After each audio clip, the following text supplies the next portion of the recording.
안녕하세요, 여러분. 오늘은 도널드 트럼프 문제하에서 백악관까지 도널드 트럼프 흥미진진한 4가지 에피소드에 이어 트럼프라는 인물에 대한 이야기를 조금 더 깊이 이어가 보려 합니다. 이번 주제는 학교나 학문과 직접적인 연관은 없지만 요즘도 하루가 멀다 하고 전 세계 뉴스의 중심에 서 있는 인물 도널드 트럼프의 내면에 초점을 맞춰보려고 합니다. 베네수엘라 대통령 마두로 생포, 야권 지도자 마차도의 노벨 평화상 헌납, 덴마크령 그린란드 병합 시도, 포드 자동차 공장에서 노동자 야유의 손가락욕, 제롬 파월 연준의장 수사 등 현실과 허구의 경계가 흐려질 만큼 자극적인 발언과 행동을 반복하는 그의 모습은 많은 사람들에게 충격과 피로감을 동시에 안겨주고 있습니다. 이쯤 되면 자연스럽게 이런 질문이 생깁니다. 도대체 트럼프는 어떤 사람일까? 이런 성격과 행동은 어디에서 비롯된 걸까? 2025년 말 수지 와일스 백악관 비서실장이 트럼프 대통령을 두고 알코올 중독자의 성격을 가졌다, 자신이 할 수 없는 일은 없다는 시각으로 행동한다라고 발언해 큰 논란이 된 바 있습니다. 아이러니하게도 트럼프는 술을 전혀 마시지 않는 인물로 알려져 있습니다. 그런데도 그의 성격이 알코올 중독자에 비유된다면 이는 충동성, 과대 확신, 자기 통제의 어려움 같은 심리적 특성을 은유적으로 표현한 말일 것입니다. 그렇다면 이것은 단순한 기질의 문제일까요? 아니면 사이코패스나 소시오패스 같은 반사회적 성향과도 연결될 수 있는 걸까요? 곰곰이 생각해보면 여러분도 살면서 트럼프와 비슷한 유형의 사람을 한 번쯤은 만나본 적이 있을지도 모릅니다. 자기 확신이 지나치게 강하고 비판을 견디지 못하며 언제나 자신이 옳다고 믿는 사람 말입니다. 대체로 그런 만남은 유쾌한 기억으로 남지 않죠. 그래서 이런 궁금증이 생깁니다. 정신과 의사나 심리학자의 관점에서 본 트럼프는 어떤 사람일까? 많은 정신과 의사와 심리학자들은 트럼프의 공개 발언, 저술, 미디어, 인터뷰, 정치적 행동을 토대로 그의 성격을 분석해왔습니다. 물론 직접 대면 진료를 하지 않은 공인에 대해 진단을 내리는 것은 미국 정신의학회의 윤리 규정인 골드워터 룰에 위배된다는 비판도 존재합니다. 골드워터 룰이란 1964년 대선 당시 일부 정신과 의사들이 베리 골드워터 후보를 직접 진료하지 않고 정신적으로 불안정하다고 진단해 논란이 된 사건 이후 만들어진 규정입니다. 이는 직접 검진하지 않은 공인에 대해 전문가적 진단을 내리는 것을 금지합니다. 그럼에도 불구하고 일부 전문가들은 그의 행동이 국가와 국제사회의 실질적 위험을 초래할 수 있다는 이유로 일종의 경고의 의무를 느끼며 공개적인 분석을 이어왔습니다. 하나, 핵심 진단 악성 자기애와 어둠의 3요소. 많은 전문가들은 트럼프의 성격을 단순한 자신감이나 카리스마 수준이 아니라 악성 나르시시즘의 스펙트럼으로 봅니다. 이 개념은 정신분석학자 에리히 프롬이 제시한 것으로 다음 3가지 특성이 결합된 형태입니다. 자기애. 자신이 특별하다는 과대망상적 확신과 끊임없는 찬사 욕구가 핵심입니다. 그는 자신의 성공과 업적을 반복적으로 강조하며 조금이라도 비판을 받으면 이를 정책이나 역할에 대한 비판이 아니라 자기 자신에 대한 공격으로 받아들이는 경향을 보입니다. 그래서 반박이나 해명이 아니라 즉각적인 공격과 조롱으로 대응하는 방어 기제가 자주 관찰됩니다. 정신질환 진단 및 통계 편람에서 정의하는 자기애성 성격장애의 주요 특징은 다음과 같습니다. 과장된 자기 중요성, 무한한 성공, 권력에 대한 환상, 자신이 특별하다는 믿음, 과도한 찬사에 대한 욕구, 특권의식, 공감 능력의 결여, 타인에 대한 착취적 태도, 마키아벨리즘, 세상을 협력의 공간이 아니라 승자와 패자의 전쟁터로 인식하는 경향입니다. 목적을 이루기 위해서라면 수단을 가리지 않으며 사람을 동료가 아니라 도구로 대하는 태도가 강하게 드러납니다. 충성은 보상하고 불복종이나 비판은 가혹하게 처벌하는 방식이 그의 정치 스타일에서도 반복됩니다. 반사회적 성향, 공감 능력의 결여, 충동성, 거짓말과 과장, 규범에 대한 무시는 그의 주요 특징으로 자주 언급됩니다. 특히 일관된 허위 주장과 현실 왜곡을 통해 대중의 인식을 흔드는 가스라이팅식 화법이 빈번하다는 지적이 많습니다. 이 3가지를 합쳐 심리학에서는 어둠의 3요소라고 부릅니다.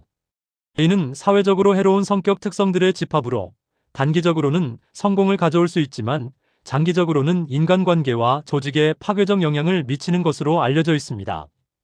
둘, 대인관계 및 의사소통 전략. 트럼프의 인간관계는 기본적으로 경쟁과 서열의 논리로 움직입니다. 이분법적 관계. 그에게 사람은 내 편 아니면 적입니다. 충성하는 사람에게는 과도한 찬사와 권력을 주지만 등을 돌렸다고 판단되면 가차없이 배제합니다. 이런 방식은 빠른 결정과 강한 리더십처럼 보일 수 있지만 협의와 타협이 필요한 상황에서는 갈등을 극단적으로 증폭시키는 부작용을 낳습니다. 심리학에서는 이를 분열이라고 부릅니다. 이는 대상을 전적으로 좋거나 전적으로 나쁜 것으로만 인식하는 미성숙한 방어 기제입니다. 전략적 소통. 그의 언어는 단순하고 직관적입니다. 반복되는 슬로건, 자극적인 별명, 공격적인 표현은 복잡한 현실을 흑백 논리로 단순화하며 지지층을 빠르게 결집시키는 효과를 냅니다. 이는 정치적 메시지라기보다 감정과 이미지를 동원한 심리전에 가깝다는 평가도 있습니다. 언어학자들은 트럼프의 말하기 방식을 분석한 결과 그가 초등학교 4학년 수준의 어휘와 문장 구조를 사용한다는 연구 결과를 발표하기도 했습니다. 이는 복잡한 정책을 단순화하여 대중에게 직관적으로 전달하는 효과가 있지만 동시에 논리적 깊이와 정책적 실현 가능성을 희생시킨다는 비판도 받습니다. 서사적 공백. 일부 전문가들은 트럼프에게 자기 성찰이나 장기적 서사가 부족하다고 분석합니다. 과거와 미래보다는 오직 현재의 승리와 당장의 방어에만 집중하며 자신의 삶을 하나의 일관된 이야기로 통합하지 못하는 서사적 공백 상태라는 것입니다. 셋, 감정 반응성 충동인가, 계산인가? 트럼프의 분노, 조롱, 과장된 자신감은 언제나 논쟁의 대상입니다. 이를 두고 두 가지 상반된 해석이 존재합니다. 정서적 불안정성. 그는 지위나 자존감이 위협받는 순간 감정이 급격히 흔들리는 모습을 자주 보입니다. 이때 분노와 공격성이 폭발하며 그 결과가 스스로에게도 불리하게 돌아오는 경우가 적지 않습니다. 이런 점에서 그는 감정 조절 능력이 취약하다는 평가를 받습니다. 심리학적으로 이는 나르시시스틱 레이지라고 불립니다. 자기애적 성향이 강한 사람이 자존감에 상처를 입었을 때 보이는 과도하고 통제되지 않는 분노 반응을 의미합니다. 지금까지 적지 않은 정신과 의사들이 제시한 견해에 대해 여러분은 어떻게 생각하시나요? 개인적인 견해로는 이런 분석은 일반인의 머릿속의 실타래처럼 흩어져 엉켜있던 그에 대한 생각을 명확히 정리해주고 그의 행동을 꽤 설득력 있게 설명해주는 것 같습니다. 또한 위의 해석과 진단에 상당 부분 공감하게 됩니다. 의도된 퍼포먼스. 반대로 이런 감정 표현이 전부 즉흥적 충동이 아니라 미디어의 관심을 끌고 지지층에게 나는 강하다는 신호를 보내기 위한 계산된 전략이라는 분석도 있습니다. 즉, 분노조차 하나의 정치적 연출일 수 있다는 것입니다. 실제로 그의 전 보좌관들 중 일부는 트럼프가 사적인 자리에서는 훨씬 차분하고 계산적이라고 증언하기도 했습니다. 이는 그의 공개적 행동이 적어도 부분적으로는 의도된 전략일 수 있음을 시사합니다. 넷, 환경적 요인.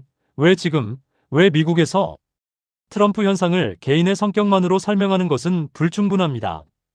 그가 대통령이 될 수 있었던 것은 다음과 같은 구조적 요인들이 복합적으로 작용한 결과입니다. 미디어 환경의 변화. 24시간 뉴스 사이클과 소셜미디어는 자극적이고 단순한 메시지를 선호합니다. 트럼프의 화법은 이런 환경에 최적화되어 있습니다. 정치적 양극화. 미국 사회의 극심한 분열은 타협보다는 대결을, 이성보다는 감정을 자극하는 정치인에게 유리한 환경을 만들었습니다. 경제적 불안. 세계화와 기술 변화로 인한 중산층의 몰락은 기존 정치 엘리트에 대한 불신을 키웠고 트럼프 같은 아웃사이더에게 기회를 제공했습니다. 포퓰리즘의 부상. 전 세계적으로 포퓰리즘 정치인들이 성공하는 추세 속에서 트럼프는 미국판 포퓰리즘의 대표 주자가 되었습니다. 다섯, 종합평가. 결론적으로 트럼프의 성격은 개인의 기질, 미디어, 환경, 대결적인 정치 구조가 서로 얽혀 만들어진 결과물이라고 볼 수 있습니다. 지지자들에게 그는 솔직하고 결단력 있는 리더이며 기존 정치 문법을 깨는 파괴자로 보입니다. 반면 비판자들에게 그는 분열을 조장하고 사회적 규범을 무너뜨리는 위험한 인물입니다.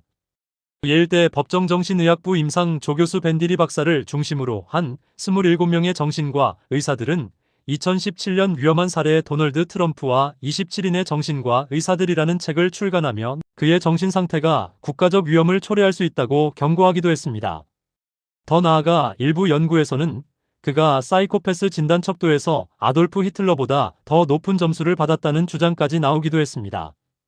다소 섬뜩한 이야기죠. 하지만 또 다른 전문가들은 이런 해석이 지나치게 병리적이라며 그를 질병이 아니라 극단적으로 성공적인 정치적 생존 전략가로 보아야 한다고 주장합니다. 옥스퍼드 대학의 정치심리학자 브라이언 클라스는 트럼프를 규범을 무시함으로써 이득을 얻는 방법을 완벽하게 터득한 인물로 평가하기도 했습니다. 어쨌든 그가 병적인 기질을 가졌든 고도의 정치적 계산가이든 혹은 두 성향이 섞여 있든 간에 한 가지는 분명해 보입니다. 그는 다수의 평범한 사람을 대변하는 유형의 인물은 아니라는 점입니다. 만약 그가 미국이 아닌 한국에서 태어났다면, 그리고 한국적 정서 속에서 성장했다면 과연 지금과 같은 방식으로 권력을 잡을 수 있었을까요? 개인적으로는 한국 사회의 문화와 정서를 고려할 때 예를 들어 겸손을 미덕으로 여기고 집단 조화를 중시하며 학력과 전문성을 존중하는 문화, 그는 대한민국의 대통령이 되기는 매우 어려웠을 것 같다는 생각이 듭니다. 물론 이는 가정에 불과합니다. 하지만 이런 사고 실험은 우리에게 중요한 질문을 던집니다.